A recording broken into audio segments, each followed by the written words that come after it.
छोटी कंपनी की जरा बात करते हैं और कंपनी का नाम है नेक्टर लाइफ।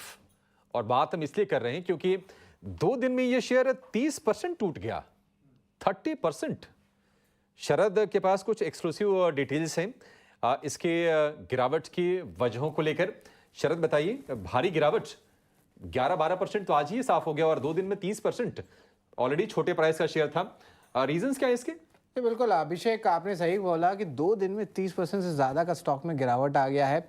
रीज़न है और कुछ सवाल भी उठते हैं कि डिस्क्लोजर पूरा आया नहीं है कंप्लीट। यहाँ पे देखिए, जो एक स्ट्रैटेजिक सेल कंपनी ने अनाउंस किया उनकी एपीआई और फॉर्मुलेशन बिजनेस पे। अब एक कंपनी है जिसका नाम है सेफ लाइफ साइंस, इनको ये दे रहे हैं 1270 करोड़ रुपए में जो है ये पूरी डील हो रही है। ईवी जो एंटरप्राइज वैल्यू बोलते हैं उसको जो ये डील लेके हो रही है। कंपनी का मार्केट कैप देखिए तो अब सिर्फ 350 करोड़ रुपए का है। इंटरेस्टिंगली जो डील कंप्लीशन है ये जो है 20 सितंबर के पहले आपको देखने मिल सकती है। लेकिन कुछ सवाल उठते हैं कि ये डील इतना बड़ा जो हुआ है, क्या ये एक्चुअली बहुत सस्ता है? उसके हमने थोड़े से कैलकुलेशंस बैठाए हैं और बहुत सारे सवाल भी थे जो हमने मेल किया था बाकायदा कंपनी को, लेकिन वहाँ से कोई जवाब नहीं आया है। अभी मैथमेटिक्स एक बार बता देता हूँ कि किस तरह ये डील जो है प्लेस किया गया है। डील लगभग 1270 करोड़ रुपए का जो है एंटरप्राइज वैल्यू आया है और FY26 का जो एबिडा का नंबर है, जो कंपनी खुद गाइडेंस दी उसी का हमने नंबर लिया और उसको कैलकुलेट करके देखा है। तो डील एक बहुत सस्ता EV एबिडा मल्टीपल 5 टाइम्स में आ रहा है। इंडस्ट्री एवरेज अगर बात करें तो ये 8 to 10 टाइम्स में होती है। तो इसमें बहुत सारे सवाल उठते हैं और ये सवाल जो है हमने मैनेजमेंट को भी रखा है और हम चाहते हैं कि रेगुलेटरी एजेंसीज भी इन सवालों को देखें। खास करके डिस्क्लोजर्स इतने कम है तो सबसे पहले उससे ही सवाल उठता है कि ये डील जो हुई इतनी सस्ते वैल्यूएशंस में क्यों हुई है। ये क्या डिस्ट्रेस्ड एसेट था या FY26 का जो उन्होंने गाइडलाइंस दिया था कि इनका एबिडा इतना बढ़ेगा, प्रॉफिट उतना बढ़ेगा, क्या वो चेंज करने वाले हैं? पर इसका कोई अनाउंसमेंट नहीं आया। फिर हम बात करें मैनेजमेंट के बारे में कि क्या वो माइनॉरिटी शेयर होल्डर्स के हित पे ये जो है जानकारी आई है कि कोई माइनॉरिटी शेयर होल्डर्स के पास कोई रिकोर्स रहने वाला इस अनाउंसमेंट के बाद। और इसके अलावा कोई भी ज़्यादा डिटेल जो है इस डील में नहीं आए हैं। सिर्फ 4 लाइन लिखा गया और जो कंपनी खरीद रही है उसके बारे में कुछ डिटेल्स नहीं है। सिर्फ उन्होंने कहा है कि एक थर्ड पार्टी है जो नॉन प्रमोटर एंटिटी है। तो सवाल उठता है कि ये बायर कौन है?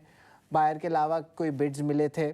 और इम्पॉर्टेंटली अगर हम बात करें तो क्या और डिटेल्स आते हैं इस बायर्स पे? तो इसमें बहुत सारे सवाल उठते हैं और ये जो अहम सवाल है हम पूछना चाहते हैं कंपनी से और उन्हें बोलना चाहते हैं कि आप आइए हमारे चैनल पे और आप अपनी सफाई दीजिए, क्योंकि माइनॉरिटी शेयर होल्डर्स की बात करते हैं तो यहाँ पे भी सवाल उठ रहे हैं। 2 दिन में 30% की गिरावट और 1 साल में 50% की लगभग गिरावट आपको जो है इस स्टॉक में देखने मिल रहा है।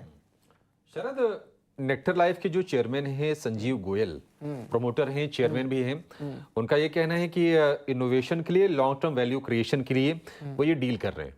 अब 300-350 करोड़ का तो मार्केट कैप है। ये बिल्कुल आप कह रहे हैं कि नहीं, जो एवरेज वैल्यूएशन पर जो डील हो रही है उससे आधे से भी कम पे डील हो रही है ये।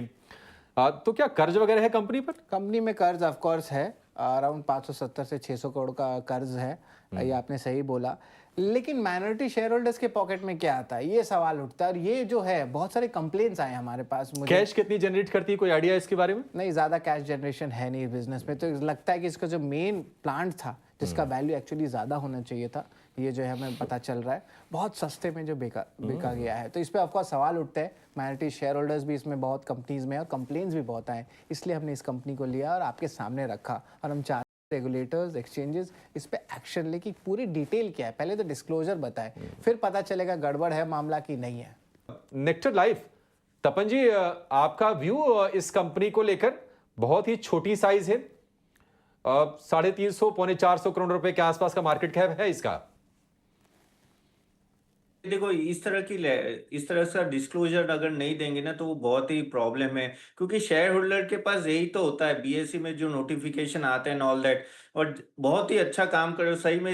ईटी नाउ स्वदेश जो ये मुहिम पकड़ी है ना कि इस तरह से बताना चाहिए, क्योंकि at the end of the day अब नॉर्मल इन्वेस्टर को तो उनको ये सब पता ही नहीं होता है कि क्या वैल्यूएशन है क्या है। उनको तो एक ईमेल आ जाता है और उनको बस ठीक है कंपनी गई, फिर वो ढूंढने निकलते हैं। तो ये बहुत ही अच्छी आपने नो मुनीम पकड़ी है कि हाँ ये सब बताना चाहिए। और ये सही में अगर वैल्यूएशन पॉइंट ऑफ व्यू जिस तरह से आपने बताया, ऑफकोर्स मैंने ये पहले कंपनी देखी नहीं थी, काफी डीप डिस्काउंट में जा रही है, तो ये देखना चाहिए कि किसको जा रही है। और जैसे जो पार्टी बाय के उसकी भी कोई इन्फॉर्मेशन नहीं। ये तो कुछ अजीब ही लग रहा है मेरे को।